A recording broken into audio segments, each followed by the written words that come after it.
नमस्कार, मैं तीर्थ बोल रही हूँ। आज का बाबूजी का प्रश्न था कि मन क्यों अशांत और बेचैन रहता है। आप कारण समझाएंगी।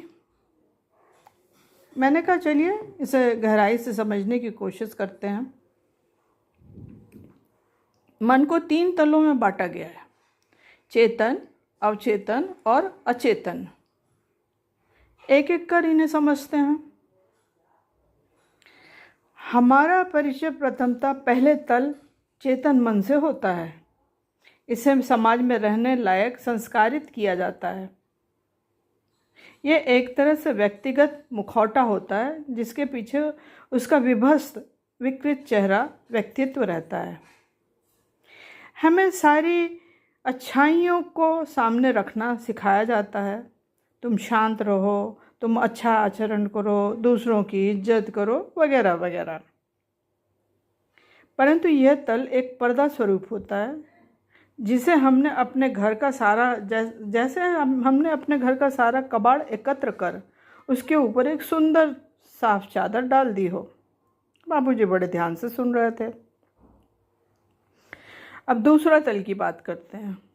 दूसरा तल अवचेतन मन के तल पर सारी वृत्तियां अपना खेल खेल रही होती हैं। स्वयं हमें भी इनकी उपस्थिति का भान नहीं होता है। इसे मर्यादित नहीं किया जाता है। ये एक ऐसा निवास स्थल है जहाँ अनेक जंगली पशु एक साथ रहते हैं और एक दूसरे के साथ संघर्षरत रहते हैं।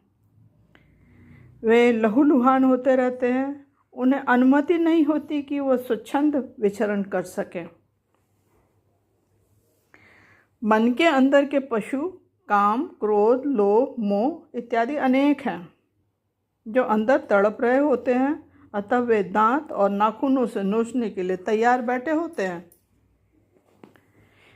हमारी अशांति बेचैनी का कारण यही है क्योंकि समाज इन्हें कोठरी में बंद रखता है, दबाता है और फिर नतीजा विद्रोह होता है।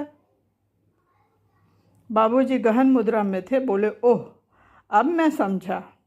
यदि चेतन मन को संस्कारित न करे तो क्या होगा?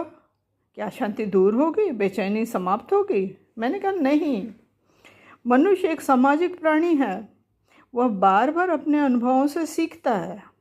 दूसरों के साथ सद्भावना से रहना, सहयोग देना, यही अति उत्तम आचरण है। अब दूसरे तल के विकारों को देखना है, समझना है। उन्हें संभवतः उचित समय पर ही उपयोग में लाना भी है। उन्हें समाप्त नहीं करना है, उन्हें दबाना भी नहीं है। उनका परिमार्जन ही श्रेष्ठ है, वरना ये विद्रोह करेंगे और अशांत होंगे।